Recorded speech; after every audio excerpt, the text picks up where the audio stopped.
So just out of interest, let's have a look at what Mercs are available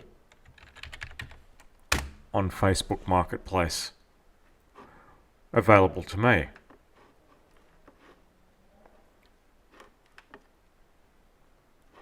For those that don't believe me, there's basically never any 124s to choose from. Here's one here. It's sold though, and it's a 4-cylinder version. Sold for $2,500.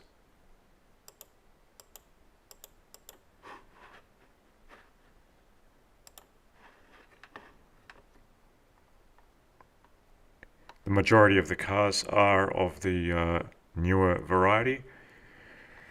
Nothing that really interests me. There is something very interesting here though. There is a 190 Cosworth.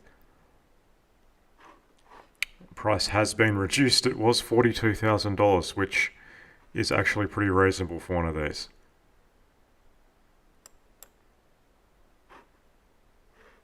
If I'm not mistaken, that was the first 4-valve head that came before the 104 that I have. The very early 104s had a similar valve cover to that design. I've never seen one in person. I have seen photos of it though.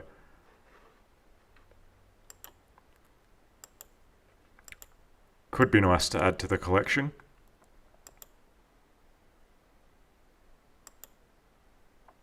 Manual, of course.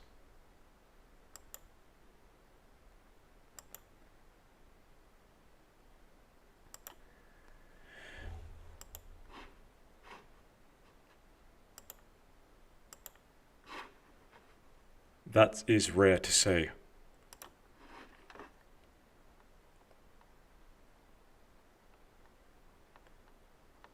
We're already running out of Benzes here and into generic vehicles of no interest to anybody.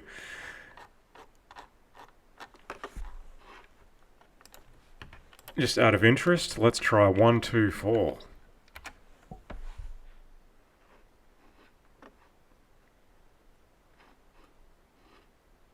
That does not bring up much. Here we go. Another 230.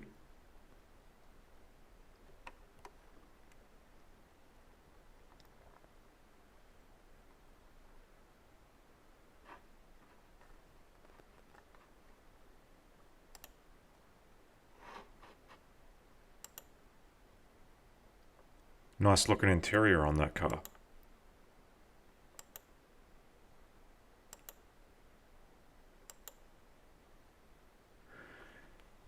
These sheepskin seat covers were pretty popular in Australia back in the day.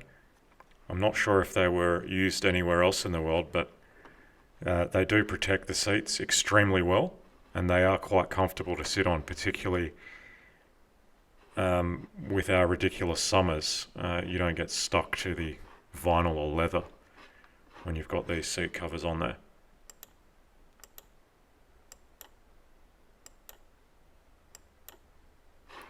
Nice original example there.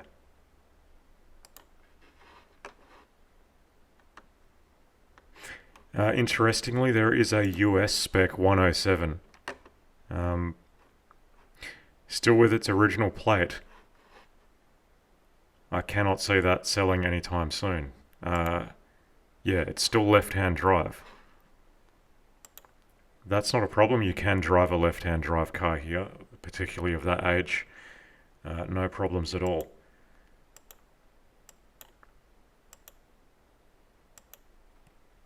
It's been for sale for quite some time, but personally I don't see that moving anytime soon, especially with the price they're asking for it.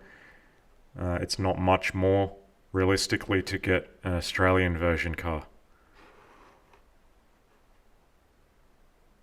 But hey, I'm not a 107 expert. Out of interest, here is what 129s sell for in Australia. It's pretty standard, this price. This is an import, obviously. because I'm pretty sure that's miles if we go and have a look at that.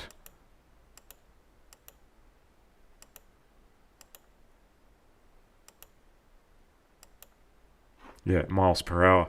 So this is probably a UK or Hong Kong or something like that version car. Australia always had kilometers per hour in this area anyway.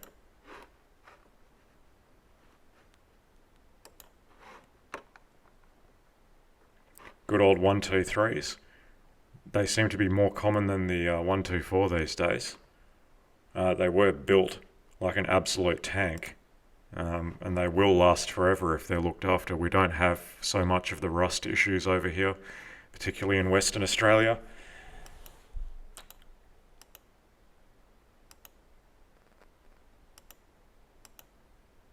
And that is a good looking example.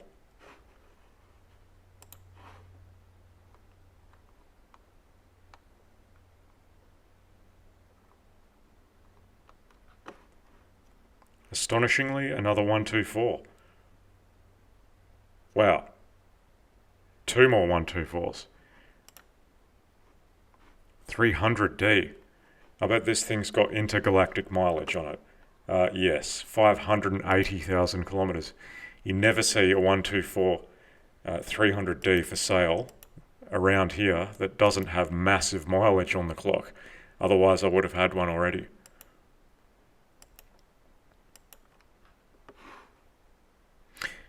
Ones that do somehow appear occasionally with low mileage, they go for top dollar.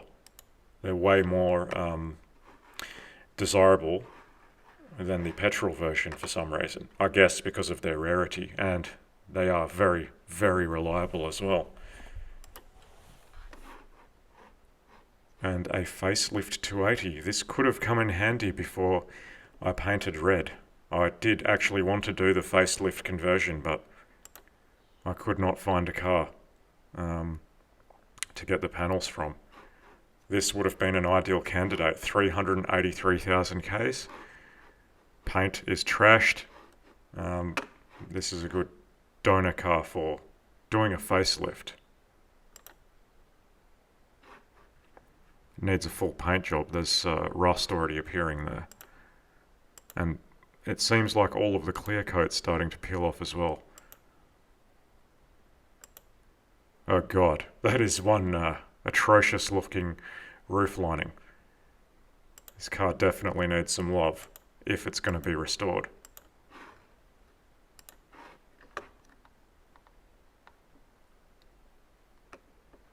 Out of interest, here is a 140. This guy, I've bought parts from him. He does actually part out a lot of cars. He's got a workshop. This photo looks like it was taken at his workshop. Oh yeah, this is actually just parts he's advertising, so this car may not even be there. He's also the guy that I made a video of previously where he had a 320 CE coupe available for sale, 124 variety, asking very reasonable money, but it sold shortly after I made that video, so hopefully whoever got it was inspired by me, because it stopped me buying it because I don't need any more projects. Not at the moment anyway.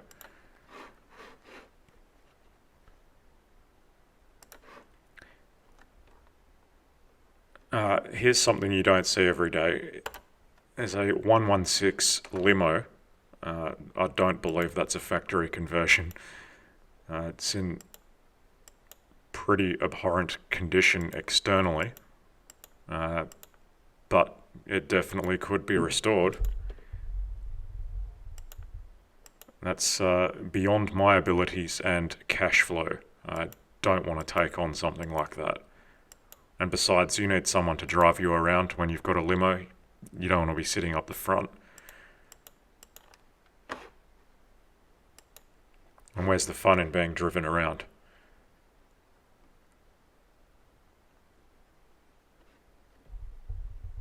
Uh, 300 SE in Bunbury for sale. 126.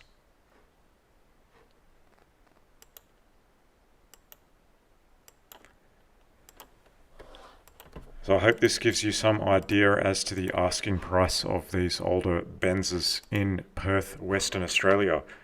And there is really not much to choose from. I would probably be the only one in Western Australia that has two of my cars. Possibly the only one in Australia with consecutive numbers. Hence why I decided it was worth restoring it. There's just none left. Nice looking 190 here.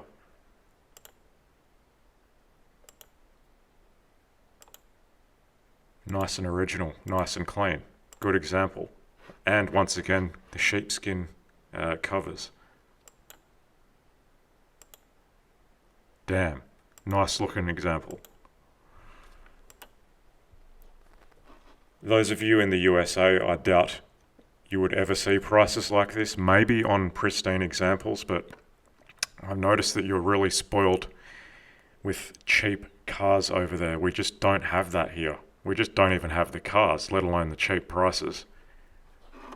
But then again, you look at the underside of your cars compared to ours, it's a very different story. Ours look brand new compared to yours, so I think it's worth paying the extra. I can't complain about Australian MBs. And our engine bays as well. It's just not even the same comparison. Anyway, I hope you enjoyed that brief look at what was available in WA on Facebook Marketplace. If there's any interest in this kind of thing, I guess I might make another one later. I just really was experimenting with screen capture and seeing how it would work. So let's see how that goes.